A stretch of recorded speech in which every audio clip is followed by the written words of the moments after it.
Super এইটেও কি রোহিতদের ভোগাবে বৃষ্টি? কি বলছে আবহাওয়ার পূর্বাভাস? টি-20 বিশ্বকাপ 2024-এর গ্রুপ পর্বে বারবার বাদ সেধেছিল বৃষ্টি। আমেরিকাতে তো বটেই, ওয়েস্ট ইন্ডিজের বার্বাডোজেও বাতিল হয়েছে ইংল্যান্ড বনাম স্কটল্যান্ডের ম্যাচ। বৃষ্টি বিঘ্নিত ফ্লোরিডায় বল করায়নি ভারত বনাম কানাডা ম্যাচের। এমনকি ভারত পাকিস্তানের মেগা ম্যাচেও বাধা হয়েছিল সেই বৃষ্টি। সুপার এইটের লড়াইয়েও কি মুখ ভার করে থাকবে আকাশ? কি বলছে আবহাওয়ার পূর্বাভাস? শেষ আটে ভারতের ম্যাচ রয়েছে ক্যারিবিয়ান দ্বীপপুঞ্জের মূলত 3টা ভেন্যুতে, বার্বাডোজ, অ্যান্টিগা এবং সেন্ট লুসিয়ায়।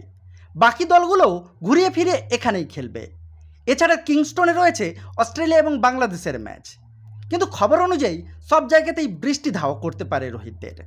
20 জুন বার্বাডোজে আফগানিস্তানের বিরুদ্ধে সুপার এইটের প্রথম ম্যাচ খেলতে নামছে রোহিতরা। তবে সেদিন বৃষ্টির সম্ভাবনা মাত্র 10 থেকে 20%। কিন্তু 22 ও 23 জুনের ম্যাচে বৃষ্টির সম্ভাবনা 40 থেকে 54%। 29 জুন বিশ্বকাপের ফাইনালও এই স্টেডিয়ামে অনুষ্ঠিত হবে। অ্যান্টিগাতে ইতিমধ্যেই বিশ্বকাপের 8টা ম্যাচ আয়োজিত হয়েছে। তার মধ্যে ইংল্যান্ড ও নামিবিয়া ম্যাচে দাপট দেখিয়েছে বৃষ্টি। এই মাঠেই 22 জুন বাংলাদেশের বিরুদ্ধে মাঠে নামছে রোহিতরা। 20% বৃষ্টির সম্ভাবনা রয়েছে এই ম্যাচেও।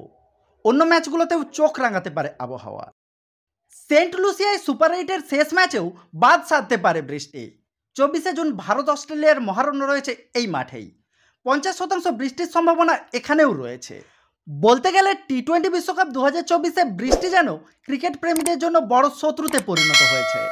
অবশ্য আবহাওয়ার কথা কেই বা বলতে পারে, সেই আশাতেই বুক বাঁধতে পারেন ক্রিকেট ভক্তরা।